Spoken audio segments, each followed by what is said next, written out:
And from that time, the 90s, then comes a phase where we started seeing you playing more fusion stuff, yes.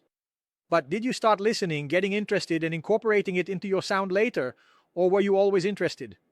I was lucky, and at the same time, I always had an open ear, an open mind, right?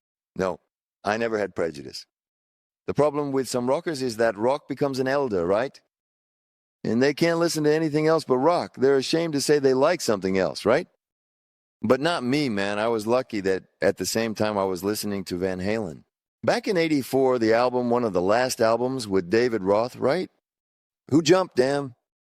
Yeah, I bought that Metal Fatigue by Alan Orson then, man. Then my mind really, I went crazy. I said, wait a minute, Van Halen, it's not cool. It's more like Pink, man. He's Pink. He's a girl, right? You can like it right away, because that album, too, it's not that complex, right? I don't know if it was perhaps the 80s and even Alan was more digestible, right? And that album, man, my favorite album by Alan. I still listen to it today, and every week it's like there's a song with Devil Take the Wind. Yeah, for sure, man. Here I think it's the greatest guitar solo in history. You go, ye go. To that solo there, man. There's no other solo like it in the history of guitar, and another thing, an improvisation with it. He will never play that solo again, and he starts a super spaced out solo. And the music, you would never imagine that a vamp, a minor sound, would come in there, man. It's such a huge blowout that I feel embarrassed for myself. Every time I listen to that solo, I say, my God, I do, stop, man. That's a guitarist. And he has a funny thing. He said he always had difficulty doing shows, because the jazz crowd didn't see him as jazz. From that, at jazz festivals, oh, let's not invite Alan Rose because he's too loud. And the loud crowd thought he was too strange and too jazz. So he had a lot of difficulty doing shows, man, his whole life. There was a time when he even thought about quitting playing and becoming a gas station attendant, something like that. Did you hear about that story?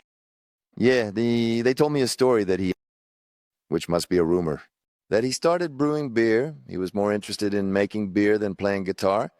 That he delivered newspapers. That one, they went too far, right?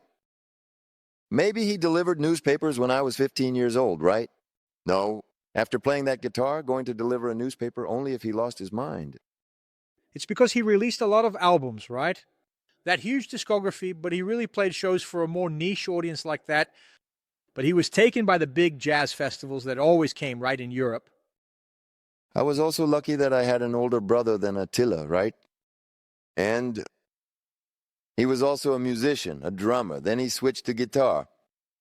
And he always brought a lot of records home, right? How years older was he? Attila must be about 5 years older than me. That's a good age difference. At the time, you were a kid, right? Yes. And he had more of a tendency.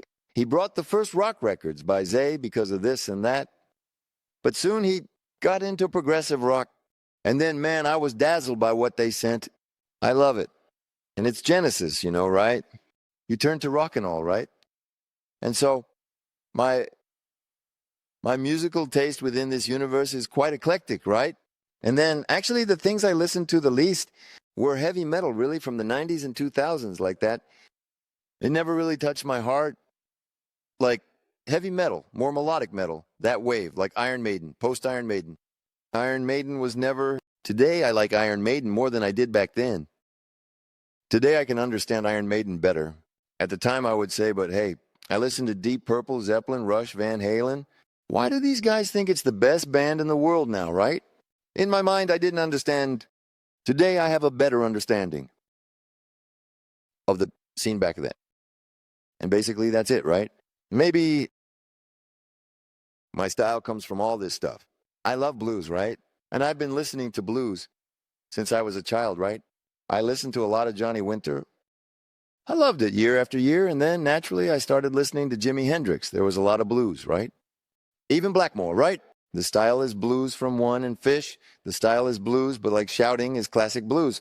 Indeed. The first one I listened to was Year After Year. Personally, I think it's very difficult for someone to be a good rock guitarist if they don't have a light within them, right?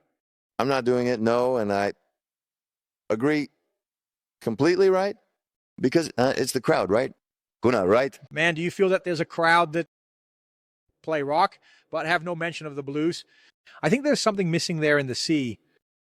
It's something maybe of the generations, right? In the generations, they change, and these generations start from Iron Maiden, and they end up forgetting the blues, right?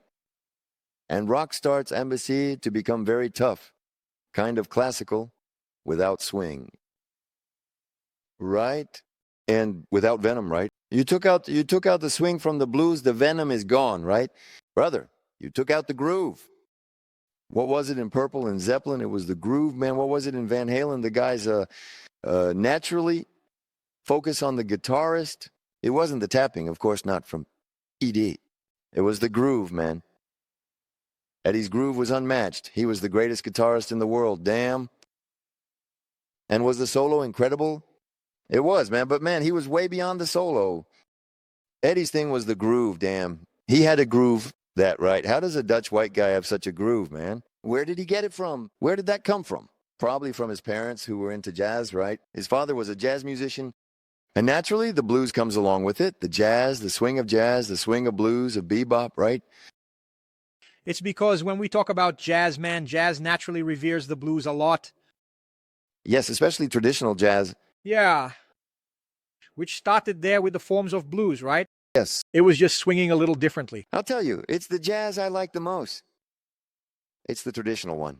I'm kind of conservative, musically speaking, but I love traditional things. I love traditional blues, traditional rock, Elvis, rock and roll, traditional, right? Rockabilly, traditional, right? And traditional jazz is my favorite jazz. Like who? Like what? Come on, tell us.